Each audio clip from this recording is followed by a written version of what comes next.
బస్సులు కొనిపించి బస్సులో ఉచితమే కాదు 1000 బస్సులకు యజమానులను ఇయాల ఆడబిడ్డల్ని చేసినాం. ఇయాల స్వయం సహాయక సంఘాలకు పెట్రోల్ బంకులు నడుపుకోవడానికి ఇయాల ప్రతి జిల్లాల పెట్రోల్ బంకులు ఇచ్చి 27,000 కోట్ల రూపాయలు సున్నా వడ్డీకి ఇయాల ఆడబిడ్డలకు నగదు బ్యాంకులతో ఇప్పించినాం.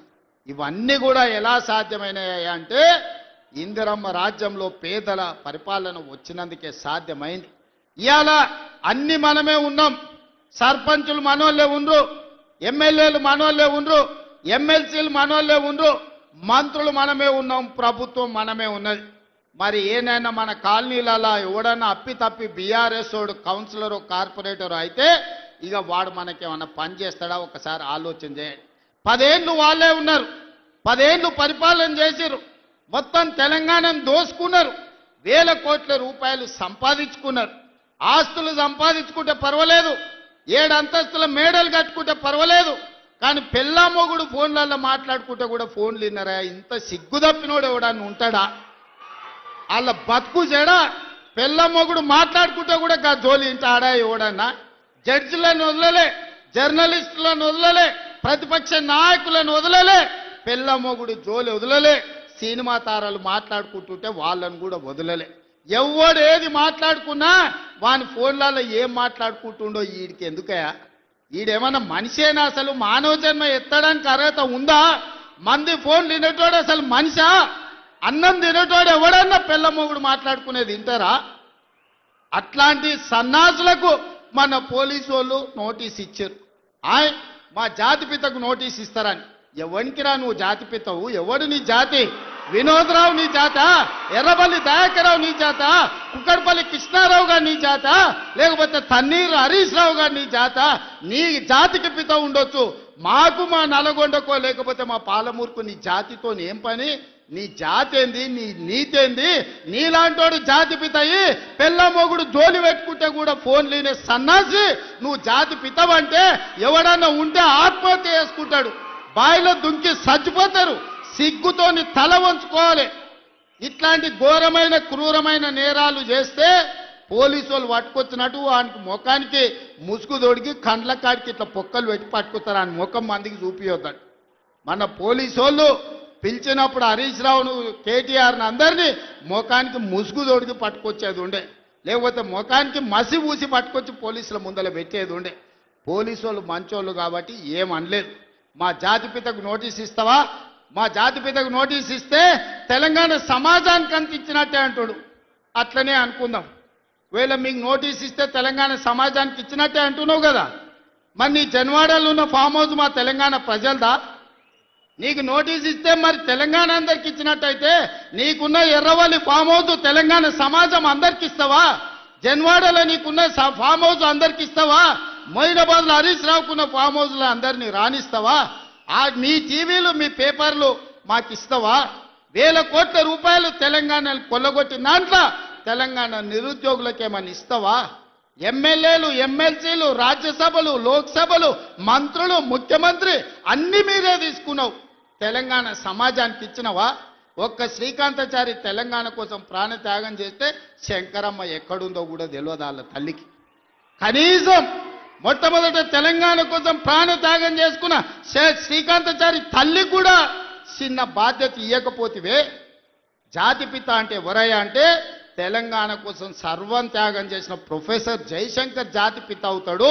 లేకపోతే ఆంధ్రప్రదేశ్లో పార్టీ చచ్చిపోయినా, తెలంగాణలో అధికారం కోల్పోయినా, కేంద్రంలో ప్రభుత్వం పోయినా పర్వాలేదు అని తెలంగాణ రాష్ట్రం ఇచ్చిన సోనియమ్మ తెలంగాణ తల్లి అయితే తప్ప నీలాంటి దోపిడీదారుడు దొంగ లుచ్చ నువ్వెట్లా జాతిపితమవుతావని నేను అడగదలుచుకున్న. మిర్యాలగూడ నుంచి సిగ్గులేని మాటలు మాట్లాడతారు. ఇవాళ చేసిన తప్పులకు తల వంచుకొని ముక్కు నేలకు రాయాలి. తెలంగాణ సమాజం ముందల తెలంగాణ సమాజాన్ని క్షమాపణ అడగాలి తప్ప ఇవాళ ఇంకా సిగ్గులేని మాటలు మాట్లాడుకుంటూ బీఆర్ఎస్ వాళ్ళు తిరుగుతారు. ఇక ఈడ కూడా మీ దగ్గర ఒక ఆయన ఉన్నాడు, నక్కచిత్తుల భాస్కర్ రావు అని. ఎవడయా భాస్కర్ రావు? ఎవడు? జానారెడ్డి చెప్పులు మోసినోడు కాదా? జానారెడ్డి ఇంట్లో నీళ్ళ సీసాలు మోసినోడు కాదా?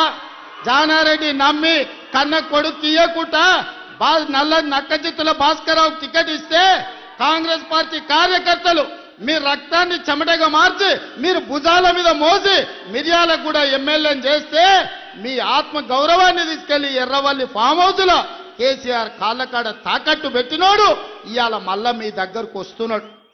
గాయన మనకు నాయకుడు, ఒక్కసారి ఆలోచన చెయ్యండి.